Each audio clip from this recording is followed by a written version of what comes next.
Australia's biggest oil and gas producer, Woodside Petroleum, delivered solid half-year results today under its new chief executive. Revenue rose 7% over the previous year's half, and while net profit did fall 8% to $829 million, that was due to an inflated number in the previous year when the Otway assets were sold. The new chief, Peter Coleman, has been brought across from Exxon Mobile, and I spoke with him earlier. Peter Coleman, welcome to the programme.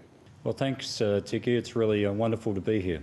Well, analysts seem quite pleased with that 3.6% rise in your underlying profit, largely due to better oil prices. How do you see the second half panning out? Well, we see a continuing strength in oil prices, and as we said during the call, a lot of our oil price as we look forward, or particularly LNG sales, is linked to oil price on a lag basis. So, in fact, we'll enjoy high oil prices, or the effect of high oil prices, out for a few months ahead of us. And what about the economy more generally? Well, of course, global economic factors affect us all. We have, as you know, a very long-term business, and of course, in that business, we need to take very long-term views of things and design a business so it can go through these peaks and troughs in the marketplace. Of course, we have a very strong balance sheet. It's a conservative balance sheet. It's designed for some of the issues that we're talking about, but it's also designed for us to be able to take advantage of the opportunities that are in front of us. You're the new man with a lot on your plate. Where are you putting most of your focus? Our focus at the moment is on our foundation business, and you would have heard in our results today that particularly our Northwest Shelf business and our Australian oil business continues to really deliver superior returns from us. And Woodside and the people of Woodside are very committed to maximising the value out of that. And of course, then we have this wonderful suite of growth opportunities in front of us. Well, let's go to some of these growth opportunities. And Pluto first. You had a big $1 billion cost blowout in June and pushed back the start of the first train. We've also got Pluto 2, and presumably that will be driven by exploration results.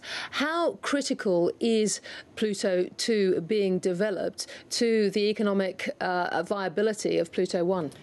Well, the first train itself is a wonderful project for us, and as you look at the first train of what we call the foundation project for Pluto, you can see we're forecasting for it to come on stream in late first quarter next year.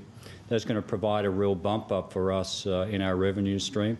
So we'll start to enjoy some of those really strong cash flows and earnings that we're enjoying out of our Northwest Shelf and Australian business unit in the oil sector. Now, the Pluto Foundation project itself has fortunately enjoyed also upside on the reserves, so a lot of that has offset some of the cost increase that we've seen, and it remains a very robust and economic project. So it really doesn't need expansion trains for us to really extract the value we need out of it.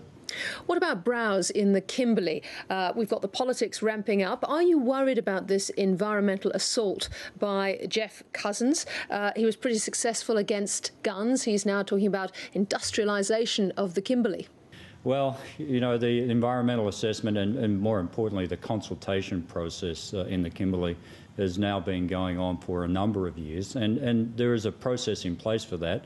And it's a well marked out process, and it's full of consultation. Woodside and government, along with the native title claimants in the Kimberley, have been very active participants in that process.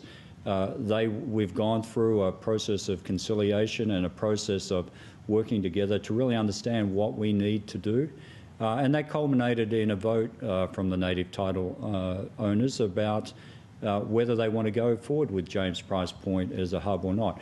And they said yes. And we need to remember the reason that we're coming into a hub and why we support a hub is because we are trying to ensure that we have well-designed, proper development in the Kimberley. And I think it's important for everybody to understand that.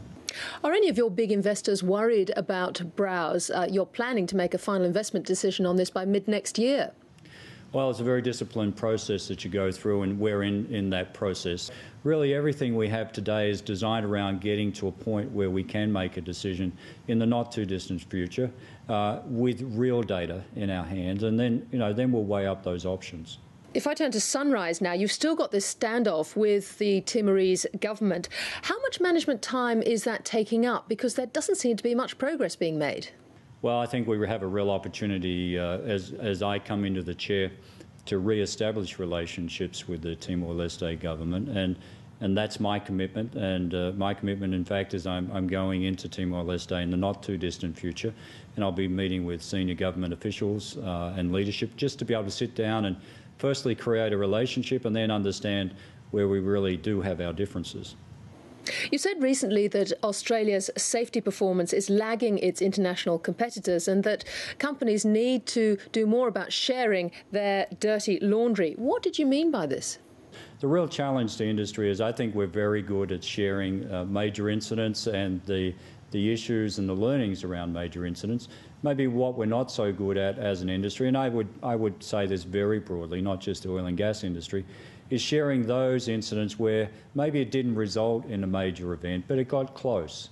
And so the challenge that I made to industry was really, guys, for us to step this up, why do we have to have a major event before we learn something? Did you have any takers? Yeah, I did. After we'd finished our presentation, of course, a number of the major players around the table approached me, and I think we'll get something in place over time. And is Shell still happy with its 24% holding in Woodside? Because there were mutterings that BHP might pick up the holding. Well, what I'd say to you is our relationship with Shell is a very good one, and it's a very strong and robust relationship, and I personally believe it's one that's built on mutual respect. Shell is working with us actively in a number of areas of our business. Shell are our major shareholder, and we respect that very much. So we've enjoyed the relationship over the years. I look forward to continuing the relationship into the future. As a shareholding by Shell? Well, in whatever form that is, whether it's with Shell in a joint venture or with Shell as a major shareholder in Woodside, they're Shell's choices in my mind. It's not up for Woodside to tell Shell what to do.